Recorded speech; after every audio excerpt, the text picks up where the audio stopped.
Mga igsoon, mga anak sa Diyos. Sa sinugdanan, ang kinabuhi sa tao, nomadic, nagbalhin-balhin og pagpangita og pagkaon, pinaagi sa pagpangayam og pagpangisda. Apan milabay ang panahon og nahitabo ang usa ka dako nga revolusyon sa kasaysayan sa tao. Ang shift gikan sa nomadic lifestyle to agriculture and domestication of animals. Ang tao nakat-on sa pagpugas, sa pag-ani ug pag-atiman sa mga kahayupan nga nahimong kapanguhaan sa pagkaon ug panginabuhian. Kini nga kalambuan naghatag og kalig-on sa komunidad, naghatag og puloy-anan ug nagtudlo sa bili sa pagpugas ug paghulat sa bunga. Mao ni ang hulagway nga gigamit ni Hesus aron ipasabot ang kamatuoran bahin sa gingharian sa Dios. Sa atong ebanghelyo karon gisulti ni Hesus ang sambingay sa magpupugas. Ang binhi mao ang pulong sa Dios ug ang lahi-lahi nga yuta mao ang lahi-lahi nga pamatasan ug kasing-kasing sa tao. Ang uban binhi nahulog sa dalan ug gikaon sa mga langgam. Ang uban sa mga bato nga walay gamot. Ang uban sa mga sagbot kung diin pan kini sa mga sampinit ug ang uban sa maayong yuta nga nagbunga og daghan. Unsa may atong duha ka mga puntos alang karong adlaw? Unang punto, ang pulong sa Dios dili paigo nga paminawon ra. Kinahanglan kini og kinabuhi nga makabunga. Ang binhi nga nahulog sa dalan o sa bato wala makatubo. Mao kini ang hulagway sa mga tawo nga nadunggan ang pulong sa Dios apan wala misulod sa ilang kasing-kasing. Si Jesus nagpasabot nga ang pulong sa Dios dili igo nga paminawon. Kinahanglan kini mutubo og mugamot sa kasing-kasing. Ang binhi dili depektoso kay pareho ra ang kalidad sa binhi nga gipugas. Ang kalainan mao ang yuta diin kini mitubo. Ang pulong sa Dios kanunay baya nga buhi apan depende kini sa atong kasing-kasing kung kini makabunga. Kita gitawag nga pamalandungan kung unsang klase sa yuta ang atong kasing-kasing. Basin kita sama sa dalan nga dali lang kuhaon sa yawa. Usama sa bato nga walay gamot. Usama sa sagbot nga matabunan sa daghang mga kabalaka. Ang tinuod nga Kristiyanos mao ang mutugot sa pulong sa Dios nga mulahutay og mulig-on sa tanang pagsulay. Ang buhi nga ebanghelyo gusto nga magpuyo sa atong kasing-kasing og magbunga sa maayong buhat. Ang pulong sa Dios dili igo nga paminawon ra, kinahanglan kini og kinabuhi nga makabunga. Ikaduhang punto, ang bunga sa pulong sa Dios makita sa maayong binuhatan. Ang binhi nga nahulog sa maayong yuta, nagbunga og daghan. Kini nagpasabot nga kung ang pulong sa Dios masulod sa kasing-kasing nga andam, kini mulahutay og magbunga og maayo. You will know them by their fruits.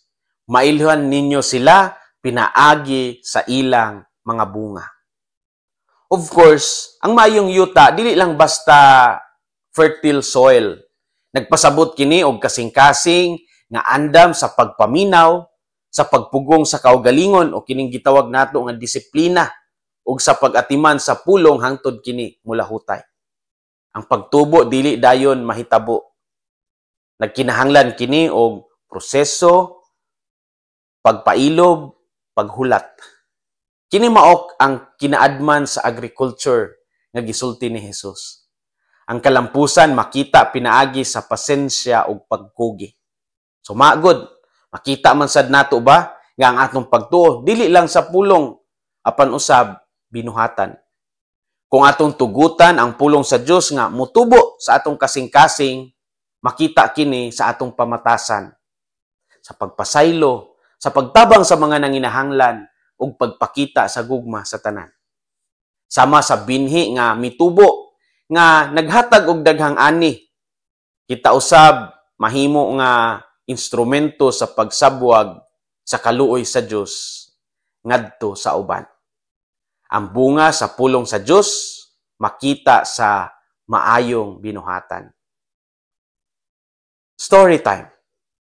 Human sa kamatayon ni Charlie Kirk didto sa Amerika, daghang nakakita na pod pag-usab sa iyang mga viral videos ug daghan jud kaayo ang iyang nadani nga na interesante, nibalik ug nidangop sa mga butang mahitungod sa pagtuo. Gani sa dihang buhi pa si Charlie Kirk, adunay usa ka batan-on nga babae nga nagpamatuod sa iyang conversion story pinaagi lamang sa paglantaw sa mga viral videos ni Charlie Kirk. Kining batan-on nga babayi, wala gyud siya mituo sa Ginoo. Apan tungod sa iyang paglantaw o pagpaminaw kang Charlie Kirk nga nagsangyaw bahin sa kamatuoran sa Kristyanismo ug sa bilis sa kinabuhi, daw murag naablihan ang iyang kasing-kasing. Giingon niya, "I never thought faith could make sense until I heard it explained clearly." Wala siyang magdahom nga sa iyang simple nga pagpaminaw sa pagsangyaw ni Charlie Kirk, naablihan iyang galamhan sa maayong pagpasabot niini. Ang iyang kinabuhi na bag-o ug karon aktibo na siya sa simbahan. Usa kini kapag matuod nga ang pulong sa Dios kung itanom sa maayo nga yuta makabunga og bag-ong kinabuhi. Mga igsuon, mga anak sa Dios, ang sambingay sa magpupugas, usa ka pahinumdom nga ang pulong sa Dios buhi ug andam nga motubo. Ang pangutana mao, unsang klase sa yuta ang atong kasing-kasing. Ang Ginoo nagtan-aw dili lang sa atong pagpamati apan sa atong pagkahamtong sa pagtuo. Unta, pinaagi sa grasya sa Dios, mahimo kitang maayong yuta nga nagbunga og kaluoy, gugma og paglaom. Sama sa binhi nga mitubo og nagdala og kinabuhi. Unta ang atong kinabuhi usab, mahimong buhi nga pamatuod sa gahom sa pulong sa Dios. Hinaot nga ang kasing-kasing ni Kristo maghari sa atong mga kasing-kasing.